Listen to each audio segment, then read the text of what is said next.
世界のジャパンチャンネルへようこそ。ナビゲーターのリリーです。皆さんは新宿駅など大きな駅で迷った経験はありますか？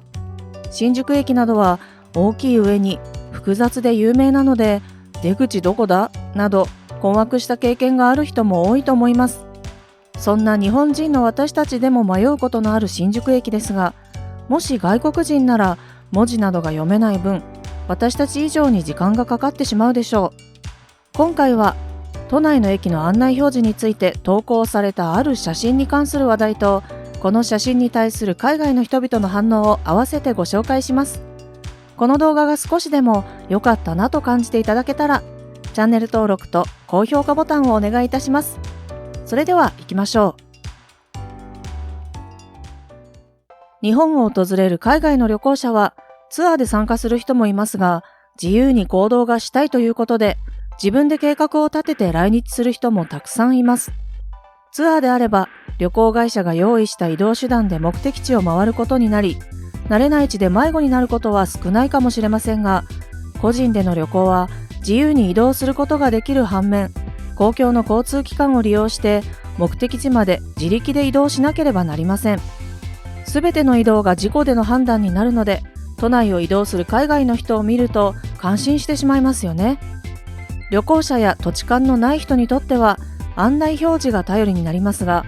都内の公共交通機関の駅構内は絶えず大量の人であふれかえっており、複雑な構造も影響して案内表示すら見当たらないこともあります。また、案内表示通りに進んでいっても、目的の出口や乗り換える路線までスムーズにたどり着かなかったということも。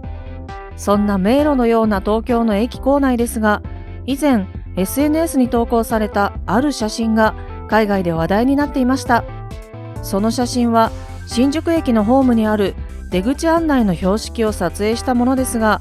よく見ると一つの方向を示す矢印に対して西口と東口と書かれており、全くの逆方向を指す案内表示だったのです。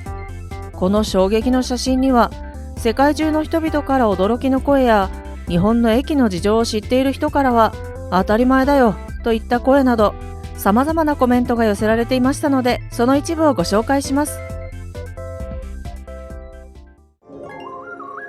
海外の反応。意味がわからないわ。西と東は逆なのに、同じ方向ってどういうことよ。この先に本当の出口表示があるんじゃないの？東京の駅はちょっと次元が違うからね。日本人でも迷うそうだよ。日本で暮らし始めて3年目になるけど、今でも把握できていないエリアがあるわ。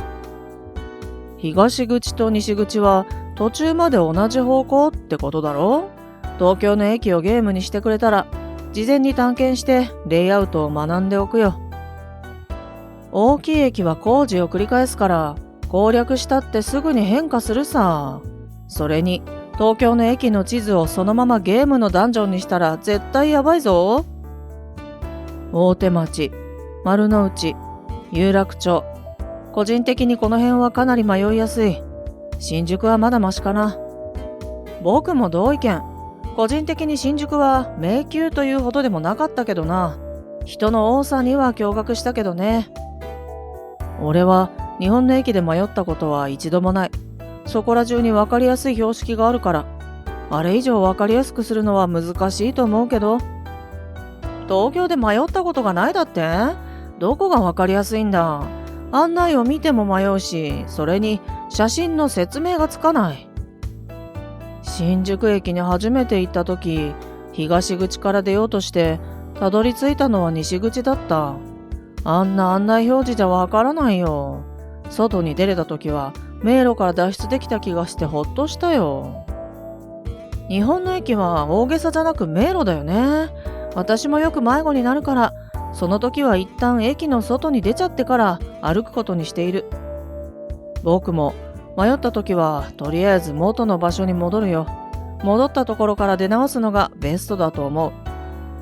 目的地から遠い出口だったらどうするんだよ。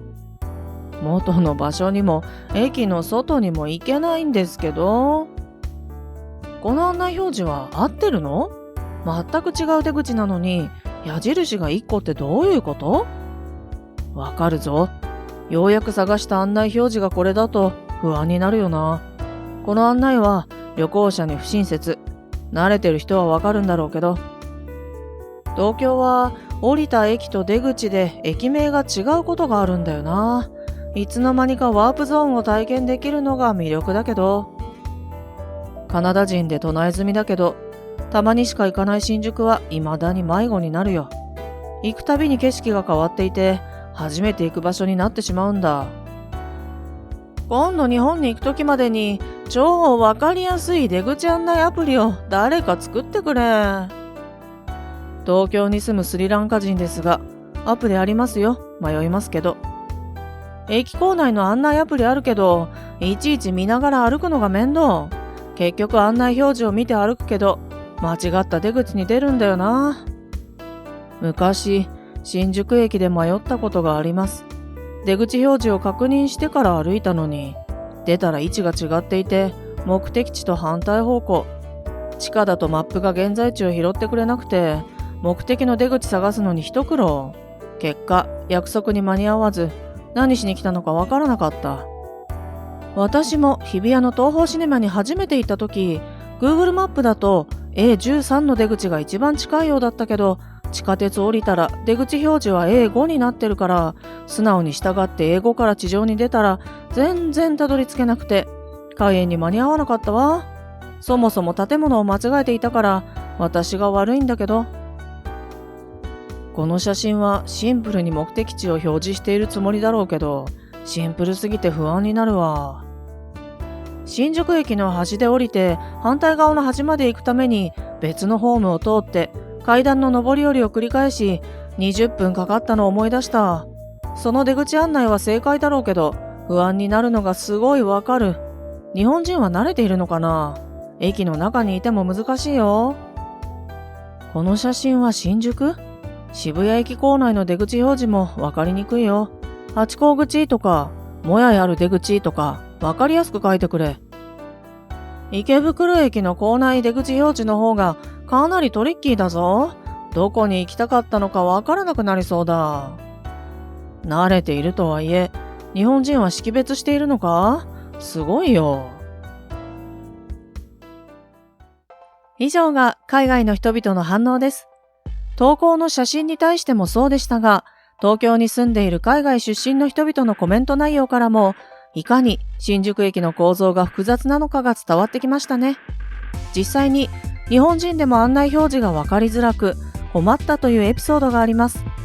ある日本人男性は東京駅京葉線の地下4階ホームで海外から来たと思われる親子に新大久保に行きたいと尋ねられたそう。男性は口頭で説明しようと思っていたそうですが、分かりやすい案内表示板がないことに気づき、結局京葉線のホームから中央線まで歩いて案内したそうです。このように日本人でも説明ができない状況なので、当然海外の人は迷いますよね。日本屈指のオフィス街にショッピング街、さらに観光エリアとして高い人気を誇る東京の副都心である新宿。その玄関口である新宿駅は5社の鉄道が乗り入れる巨大ステーションで、有名百貨店やショッピングモールを多数併設しており、周囲には歓楽街の歌舞伎町や家電量販店街、高速バスターミナルなどが集まり、国内外の観光客で日々賑わっています。一方で、迷路のように入り組んだ複雑な構造でも知られ、目的の出口が分からずに、駅の中で困っている旅行者も多い場所。そんな新宿駅構内の攻略が難しいと言われる理由はどこにあるのでしょうか。新宿駅は1日の平均乗降者数である約350万人という数字が世界一を記録してギネスブックにも認定された世界一忙しい駅。 JR 線の駅の西側には小田急線と京王線の新宿駅が隣接しており、東京都西部や神奈川県の観光地箱根、小田原方面へ向かう際の始発駅となります。さらに JR 駅の北側には東京メトロ丸の内線の新宿駅、南西側には都営大江戸線、都営新宿線の新宿駅があり、各駅が通路によって結ばれています。駅の上には JR のルミネ系デパートをはじめ、小田急百貨店や京王百貨店など計7つの駅ビルがそびえるほか、地下ショッピングモールや駅コンコースの土産店など飲食店も充実。そのため鉄道各社の改札や出口が多方面に点在しており、地下から地上への出口や駅ビルから外への出口なども含めると、その数は200以上とも言われています。そして山手線や中央線のほか、総武線、埼京線、湘南新宿ライン、成田エクスプレスなど数々の路線が乗り入れており、ホームの数は JR 線だけで16本。北通路、地下、中央通路、地下、南口コンコース、地上、バスタ新宿、JR 新宿ミライナタワー古線橋という4本の通路を通ってホーム間や改札を行き来できます。聞いているだけでも混乱しますね。そんな迷宮、新宿駅に行く前には目的の出口へ行く方法を確認するのが必須です。東京の副都心である新宿駅は、その複雑さと人の多さから日本人でも迷う人が多い巨大ターミナル駅。今では案内アプリやネット上に分かりやすく解説された画像などが数多くありますので、旅行や遊びなどでいきなり新宿駅に行って迷う前に、様々なアプリや資料を参考にしながら新宿駅での行動をイメージしていくといいですよ。動画を最後までご覧いただきありがとうございました。少しでも違う出口を出てしまうと目的地にたどり着かないというのは本当にそうだと思います。それではまた明日お会いしましょう。